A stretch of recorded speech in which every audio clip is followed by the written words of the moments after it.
Hi everybody, Courtney here. I'm having to hold the phone because I'm on vacation and I don't have my little phone tripod thing. So I wanted to come in real quick and talk about like New Year's, and I don't so much like the word New Year. I don't like to think about New Year's resolutions. I've worked in the healthcare field and fitness field most of my adult life, and of course I always would see people come in about the second week of January. It's actually not the first week. It's the after the kids go back to school, when things tend to kind of pick up and the holiday is over. And then by February to March, it just ends. So I was watching a video this morning and they were talking about naming the year so that they would remember like what the year was, doing that in a journal. And I just love that idea. And back in 2000, my goal was to be a better listener. And that has stuck with me for 23 years, is every time I catch myself maybe one-sided conversation or talking about my own thoughts and feelings, I ask myself, am I being a better listener? And though I feel like even 22 years later, I'm not where I want to be with listening, I'm definitely still conscientious of that. And that's the only year I've kind of named like, this is the year of being a better listener. And that actually stuck. So this is my year, and it's taken me a long time to get here. I'm 52 now, to have a year of having a sabbatical. So I want to talk to you about my goals for the year and how you might look at those and incorporate some aspect of those in your own life or use them for inspiration. So as far as health and wellness, I consider holistic like the four rungs of a chair. So you have your spiritual, mental, emotional health, you have your physical health, you have your financial health, and your relationships and things like that. So not exactly four, but you get the idea. I mean, every part of you needs to be balanced or needs to be brought back into balance now and again. So for me, this is my year of sabbatical. I'm taking a year off, so my goals are no paid work outside of the home. So we do own a business, an Airbnb and a roofing business, and I do help run those. I do all the bookkeeping, paperwork, cleaning, things like that. So I want to no outside work, focus on my health and healing. So that is as far as work goals go and my personal goals. The next one on health and healing is just to try to get over this autoimmune illness I have had by seeing doctors, doing natural self-care, things like that. As far as our financial goals, we have a number that I want us to hit this year for our investments and cash allocations. I'm not going to share that number because it would be relevant to where you are in life. It's going to be different for everybody. So for us, it would be a lot different now than it was 10 years ago. But we have a number I want to hit with our investments and our cash allocations, CDs, bank accounts, and our retirement funds. And then the other thing, driving up here, I kind of had a revelation so I will tell you a little quick story. I had put back a sum of money when I left my job for the holidays to entertain my kids, to go on this vacation. I'm at a vacation rental right now. And driving up here, because I'm shifting from being the person who pays for everything for my children as my children enter their mid-20s to late 20s, I'm trying to pull back from that somewhat and find that balance, especially since I am not working at my paid job outside of the home anymore. And I asked myself, like, I had a certain amount of money.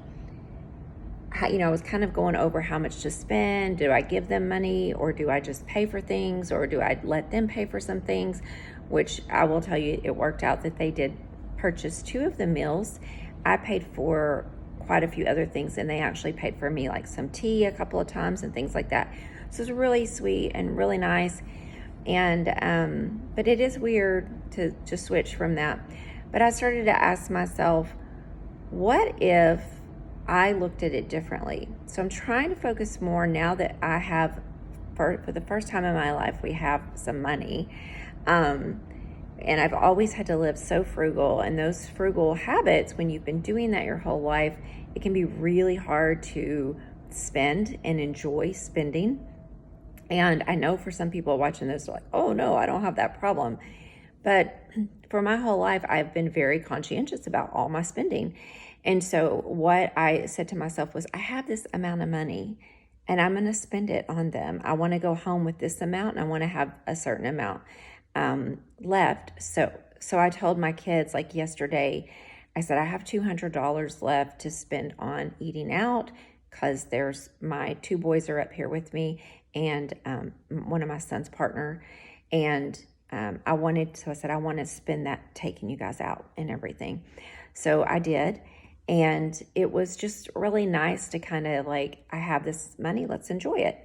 And that's a hard challenge, but I'm trying to get to that point where I'm like, I'm grateful. So one of my goals is to have an allotment for enjoyment, have an allotment of money that I can enjoy, knowing that the other financial goals have been paid for. So knowing the bills have been paid, knowing the investments have been deposited into, and then having a certain amount of money that I can enjoy and have some fun on.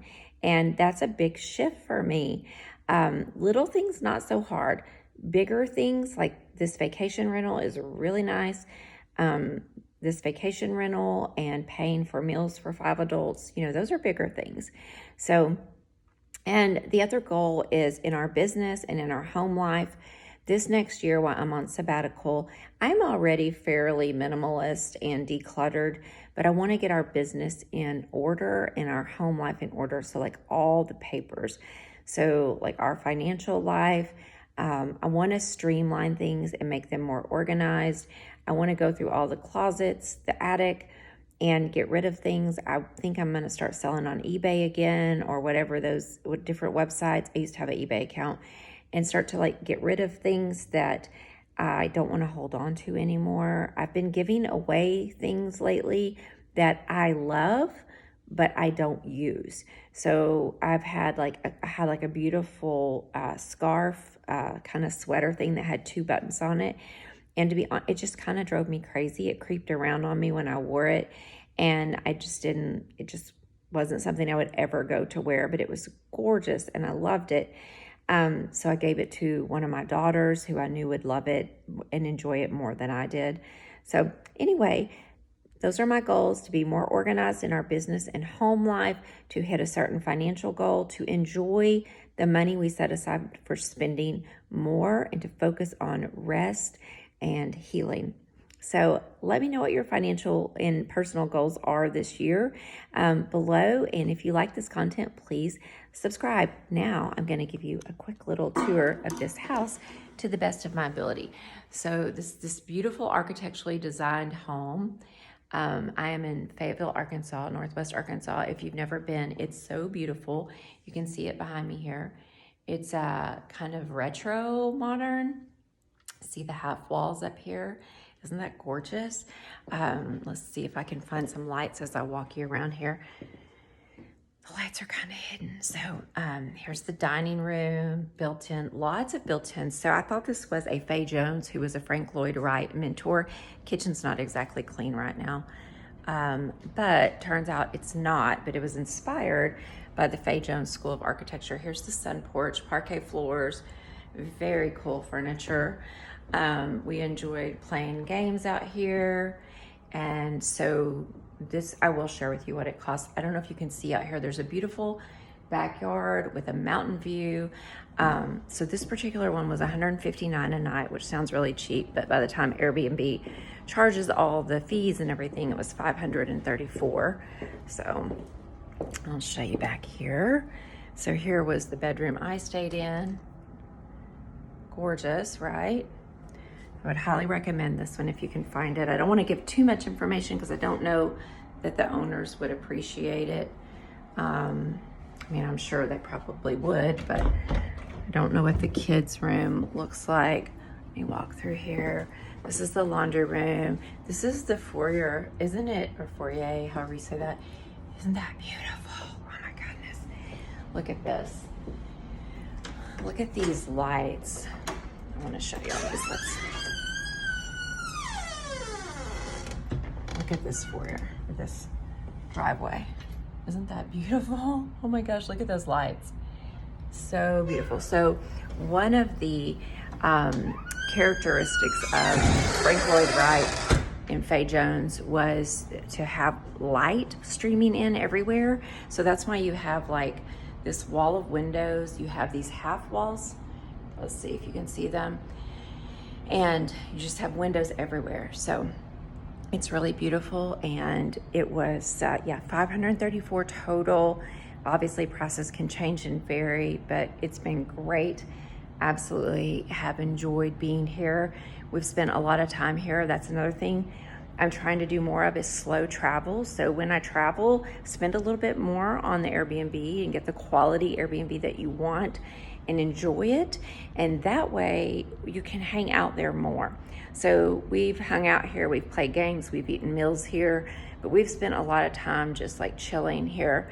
I got to practice yoga yesterday and meditation right there. I mean, seriously, you can't, I mean, I say you can't buy that, but I guess you can buy it. So this morning there were just deer out here and birds. It's been really lovely. So hope you're having a wonderful holiday season and Happy New Year. Bye-bye.